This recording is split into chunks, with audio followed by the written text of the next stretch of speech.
जी हाँ, बिल्कुल सोचने वाली बात है। क्या ट्रम्प रशिया के अगेंस्ट है या रशिया के साथ हैं?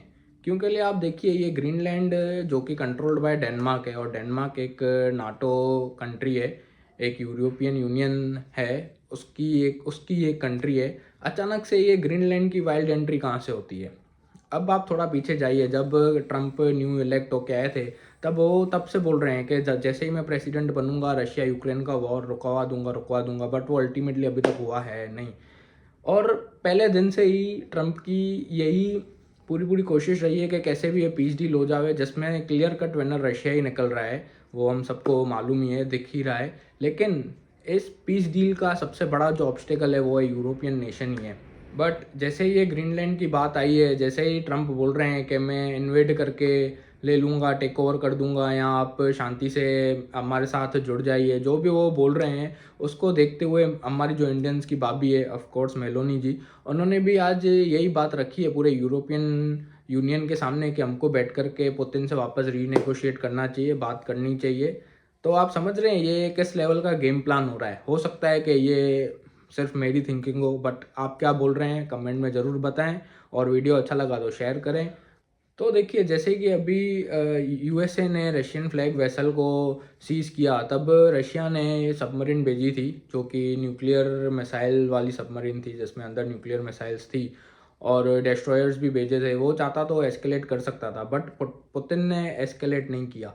तो सबसे पहली बात तो समझने की ये है कि जियोपॉलिटिक्स जितनी अच्छी पुतिन समझते हैं उतनी शायद ही कोई और समझता होगा, और जितनी डेयरिंग उनमें है शायद ही किसी और में होगी, शायद ही हो सकती है, सबका अपना अपना है। बट उन्होंने मैच्योरिटी दिखाते हुए एकदम नॉर्मल रिस्पांस दिया। उन्होंने बोला कि ठीक है, जो भी क्रू मेंबर्स थे उनको आप अच्छे से रखिए, वापस भेज दीजिए, जो भी कंट्रीज़ के हैं, इवन यूक्रेन के भी आप उनको वहाँ पे दीजिए। ऐसा उन्होंने कोई ऐसा मेजर रिटेलिएशन यूएसए के अगेंस्ट में दिया नहीं। और जब यूएसए ने वेनेजुएला के अंदर घुस के उसके प्रेसिडेंट को और उनकी जो मिसेस थी उनको उन्होंने उठाया, किडनैप किया, तब भी सोचने वाली बात है कि वेनेजुएला चाइना और रशिया का एलाय है।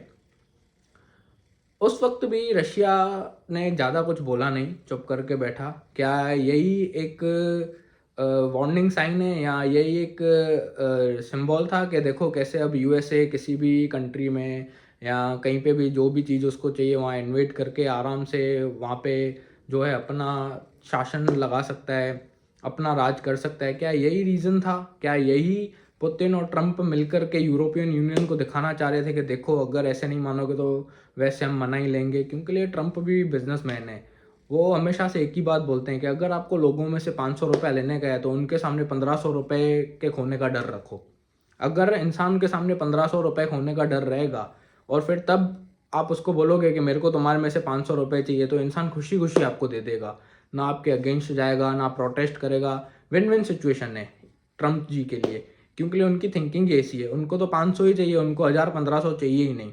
तो ये विन विन सिचुएशन है। तो यही क्या उन्होंने इम्प्लीमेंट किया है ग्रीन लैंड का, जो उन्होंने वाइल्ड कार्ड ऐसे फेंका है, अचानक से एंट्री ला दी है।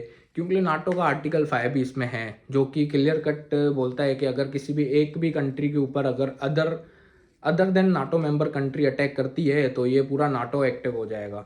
वो सब साथ में मिलकर के उस कंट्री के ऊपर अटैक करेंगे या रिटेलिएट करेंगे। बट सोचने वाली बात यह है कि नाटो में सबसे पावरफुल और फर्स्ट नंबर की पोजीशन होल्ड करने वाला यूएसए खुद बोल रहा है कि मैं ग्रीनलैंड में इन्वेट करूंगा, जो कि कंट्रोल्ड बाय डेनमार्क है और नाटो का वो एक मेंबर है। तो कैसे पॉसिबल होगा?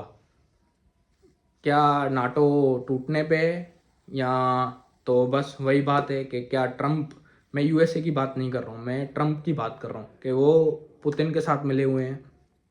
जैसे 1991 में यूएसएसआर का कॉलेप्स हुआ था, तब कोई यूएसएसआर का ही अंदर का मिला हुआ था यूएसए के साथ, जिनकी वजह से यूएसए वो कोल्ड वॉर इजीली जीत जीत गया था, और आज वो सुपर पावर बन के बैठा है। तो क्या इस बार पुतिन ने वो गेम यूएसए के अगेंस्ट खेली है वाया ट्रम्प? सोचने वाली बात है, आप भी सोचिए। और अगर आपको इससे कोई बेटर चीज़ लगती है या कोई पॉइंट मेरे से मिस हो गई हो तो आप कमेंट में ज़रूर बताइए। देखते हैं अब आगे क्या होता है। गेम तो ये बहुत बड़ी खेल रहे हैं, बस फील्डिंग सेट ना हो और 26 में दुनिया ख़त्म ना हो, हम तो यही बोलेंगे।